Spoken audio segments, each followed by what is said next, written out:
we're saying is, what is the current situation? Why is ASUU still on strike? Yeah, well, the situation is that government decided to disaggregate the issues in contention into two. One on the funding, which, as you are aware, have been referred to the committee under Governor Suswan for the implementation of the needs assessment report.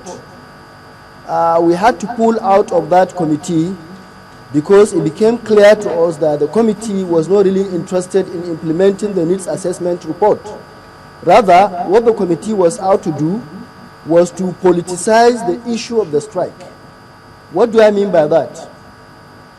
The needs assessment report, which is a report that I have before me, has about 180 recommendations. The technical subcommittee of that committee that produced the report disaggregated the recommendations into 10 for the National Economic Council. Now, what we expected is that the SUSWAM committee will come up with a roadmap for the implementation of all the recommendations of that technical committee.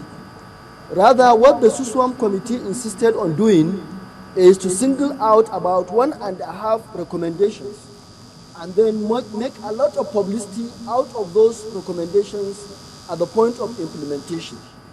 Now, we wrote a letter to Governor Suswam on our observations. That is not the only observation, but that is the major one. And we have not yet received the response to that letter, but we were made to understand that the committee had responded to the letter. So when we get a response to that letter, we will make up our mind whether the issues we have raised have been addressed or not, and then on the basis of that, we can decide to go back to continue with the workings of that committee or not. Now, the second issue was referred to SGF for implementation, and that issue is the issue of the contentious and allowances for all workers in the university sector. What I mean here is that these are allowances that have been calculated by the Implementation Monitoring Committee of the 2009 agreement, and the report of that committee is here before me, and that committee came up with a figure of 92 billion naira as earned allowances for academic and non-academic staff in the university for a period of 3.5 years since the commencement of the agreement in 2009. Now, government on its own initially said it doesn't have the money to implement that portion of the agreement. But subsequently, the Minister of Finance came up and said that government can only source 30 billion naira and we should take it or leave it. At that point, we made it categorically clear to government that we are not interested in renegotiating the 2009 agreement yet. What we are interested in doing is getting the 2009 agreement implemented first, and then we can commence the process of review.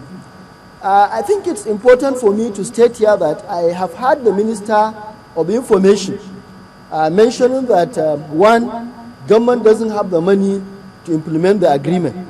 Surprisingly, in the same outing, the Minister of Information was also telling Nigerians that the economy has significantly grown.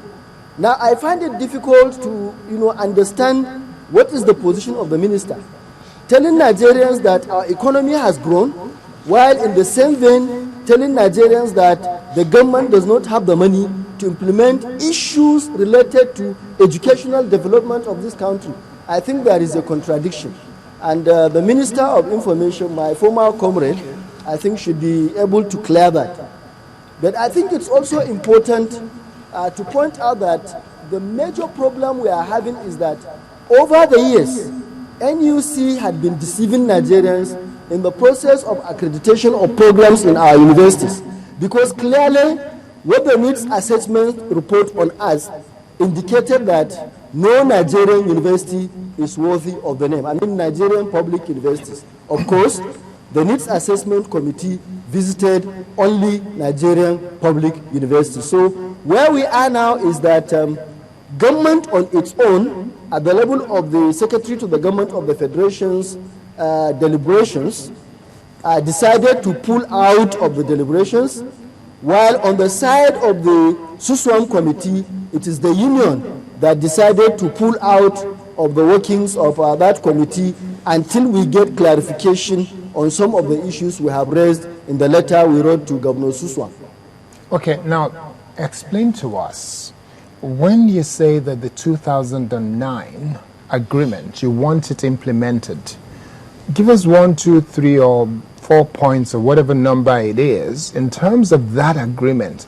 What are the core parts of that bundled agreement that you are insisting has got to be implemented, even consider review at all? I have the agreement with me, and the agreement has 4 chapters. Maybe you can take go ahead. one sentence. No, maybe you can take 1 or 2 sentences for each core element of the agreement. Okay. 1 or 2 sentences, it can be summarized. Compress it into chapters. 1 or 2 sentences. The first one is on funding.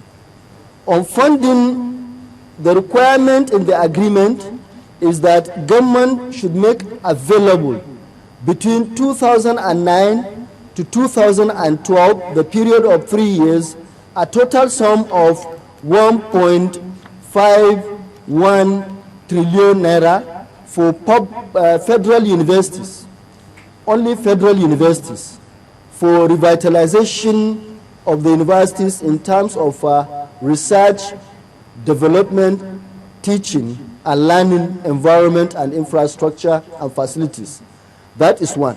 The second one is on conditions of service for academics, and the major crux of that is to address the problem of brain drain, and on that a new salary scale was approved, and then there were some accompanying allowances which form part of the grounds that government is placing a lot of premium on this issue. And then the third one is university autonomy and academic freedom.